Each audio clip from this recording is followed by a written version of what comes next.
Hello everyone, সবাইকে আমার চ্যানেলে স্বাগত। আজ আমার গন্তব্যস্থল হচ্ছে ব্যারাকপুরের অন্নপূর্ণা মন্দির। চলো তোমাদেরকে প্রথমে বলে দিই কিভাবে তোমরা এখানে আসবে। তোমরা যদি শিয়ালদা থেকে আসো তাহলে তোমাদের নামতে হবে মেন লাইনের ব্যারাকপুর স্টেশনে। ব্যারাকপুর স্টেশন থেকে অটোতে করে তোমাদের নামতে হবে ব্যারাকপুর গভর্নমেন্ট হাই স্কুল মোড়ে, তালপুকুরের আগের স্টপেজ। অটোতে নেবে তোমাদের ভাড়া জনপ্রতি 10 টাকা।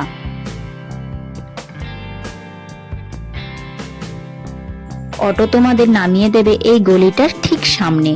সেখান থেকে তুমি যদি চাও পায়ে হেঁটে আসতে তাহলে তোমাদের সময় লাগবে 10 থেকে 12 মিনিটের মতো। আর যদি চাও তোমরা টোটো করে আসতে তাহলে তোমাদের ওই 5 মিনিটের মতো সময় লাগবে।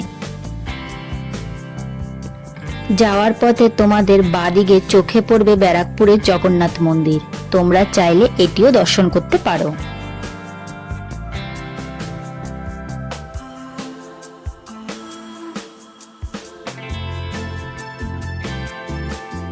তোমরা চাইলে নিজস্ব গাড়ি করেও আসতে পারো। এখানে খুব স্বল্প মূল্যে তোমরা পার্কিং জোনও পেয়ে যাবে।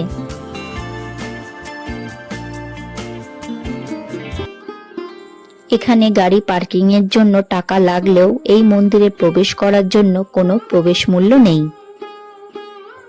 এটি হচ্ছে পার্কিং এরিয়া। তোমরা গাড়ি নিয়ে আসলে এখানেই পার্কিং করতে পারবে। চলো এবার ভেতরটা একটু ঘুরে দেখা যাক।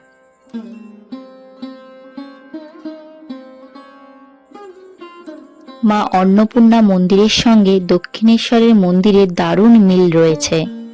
এই মন্দিরে উভয়ের মধ্যে পার্থক্য করা খুবই কঠিন হবে। শুধু উভয় মন্দিরের পুজো করার দেবতা আলাদা।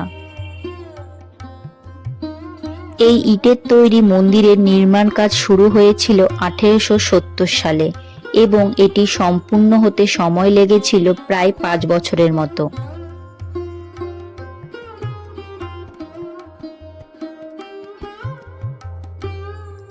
রানী রাসমণির কনিষ্ঠ কন্যা জগদম্বা দেবী এবং মথুরমোহন বিশ্বাসের স্ত্রীর দ্বারা নির্মিত হয়েছিল এই মন্দির। 1875 সালে 12 এপ্রিল ভক্তদের জন্য উন্মুক্ত করা হয়েছিল এই মন্দিরটি।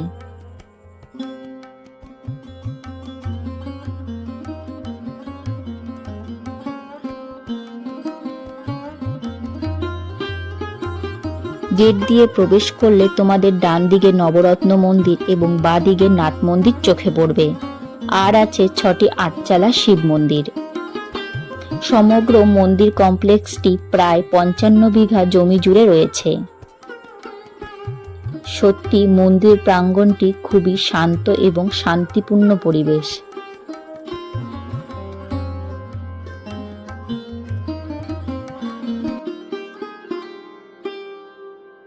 মন্দিরটি তৈরি করতে তখনকার দিনে প্রায় 3 লক্ষ টাকা খরচ হয়েছিল বলে জানা যায়।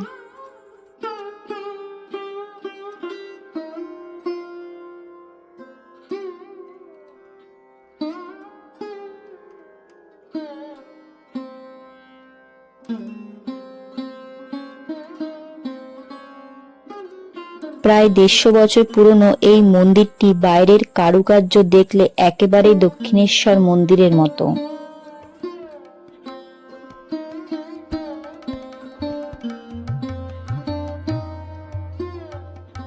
মূল মন্দিরের ঠিক উল্টো দিকে তোমরা দেখতে পাবে সুবিশাল নাট মন্দির।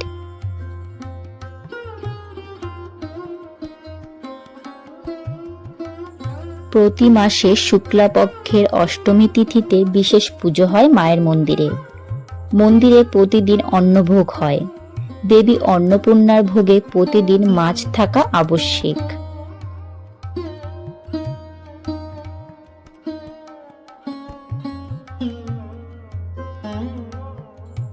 মন্দিরের অভ্যন্তরে দেবী অন্নপূর্ণা এবং ভগবান শিবের মূর্তি রয়েছে। যে স্থানে সিংহাসনটি দাঁড়িয়ে আছে সেটি সাদা পাথরের এবং সিংহাসনটি রূপোর তৈরি। দেবী অন্নপূর্ণার মূর্তিটি অষ্টধাতু দিয়ে তৈরি এবং মহাদেবের মূর্তিটি রূপোর তৈরি।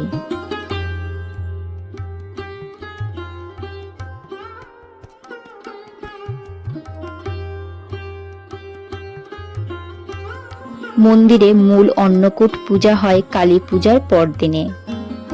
এছাড়া অন্নকূট উৎসব হয় অন্নপূর্ণা পুজোর দিন।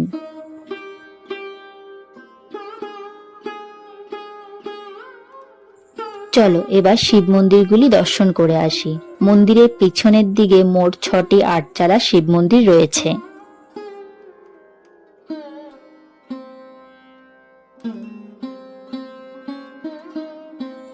এই 6টি শিব মন্দির মহাদেবের বিভিন্ন রূপের নাম অনুসারে রাখা হয়েছে।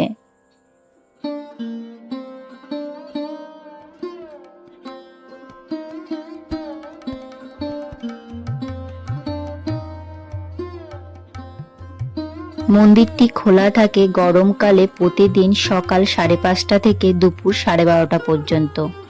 12:30টার পর মন্দিরের দ্বার বন্ধ হয়ে যায়, আবার খোলা হয় বিকেল 4টে থেকে রাত 8টা পর্যন্ত।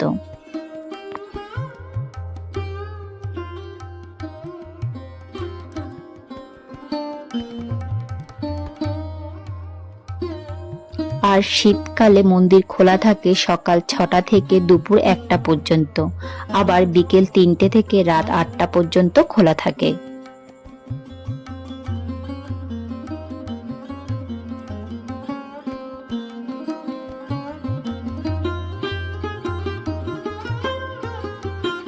বিখ্যাত দক্ষিণেশ্বর মন্দিরের মতো এই সুন্দর নবরত্ন মন্দির উত্তর 24 পরগনার মহকুমা শহর ব্যারাকপুরের তালপুকুর এলাকার গঙ্গার ধারে অবস্থিত।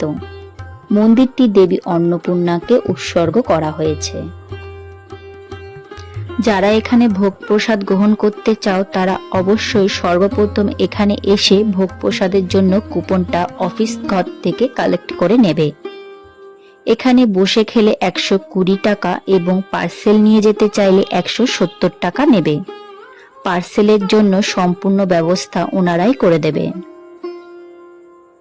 দুপুর 1:30 থেকে ভোগ প্রসাদ দেওয়া শুরু হয় এখানে।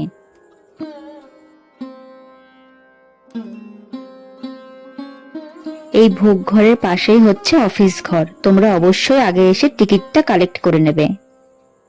এই যে জায়গাটি দেখছো এখানেই বসিয়ে খাওয়ানোর ব্যবস্থা করা হয়েছে।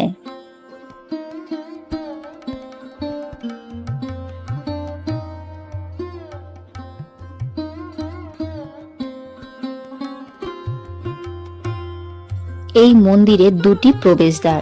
একটি প্রবেশদ্বার দিয়ে যখন আসলাম তোমাদেরকে তো দেখালামই, এটি হচ্ছে আরেকটি প্রবেশদ্বার যেটা দিয়ে সোজা রানী রাসমণি ঘাটে তোমরা যেতে পারবে। চলো এবার রানী রাসমণি গঙ্গার ঘাটটি দেখে আসি।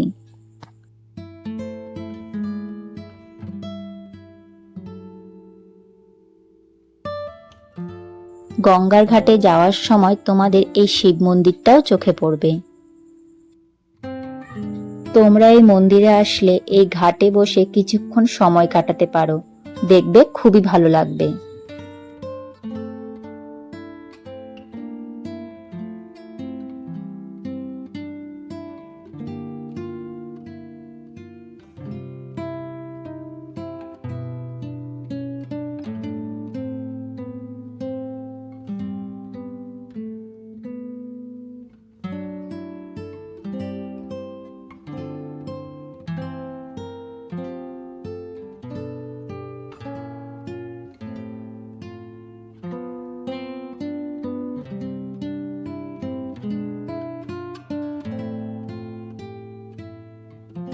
ওই যে দূরে দেখতে পাচ্ছ ফেরিঘাটটি, সেটিকে বলা হয় রানী রাসমণি ফেরিঘাট।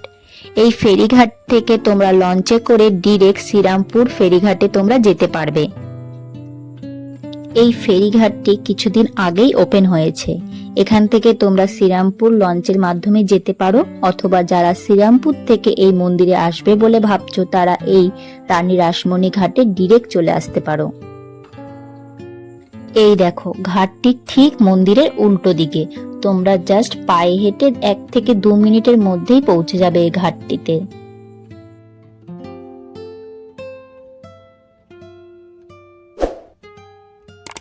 আমার ভিডিওটি ভালো লেগে থাকলে লাইক, শেয়ার এবং সাবস্ক্রাইব করে দিও, আর কমেন্টে জানিও অবশ্যই ভিডিওটি কেমন লেগেছে।